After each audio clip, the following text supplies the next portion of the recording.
కథలెన్నో చెప్పారు, కవితల్ని రాశారు, కాలాలు దాటారు, యుద్ధాలు చేశారు. ప్రేమలో తప్పు లేదు, ప్రేమలో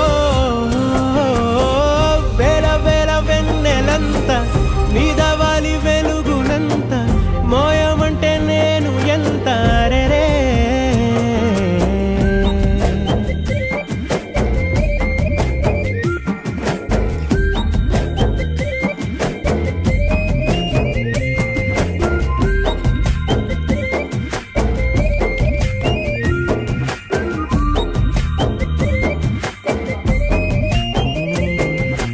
ఆకాశం తాకాలి అని ఉందా, నాతో రా చూపిస్తా.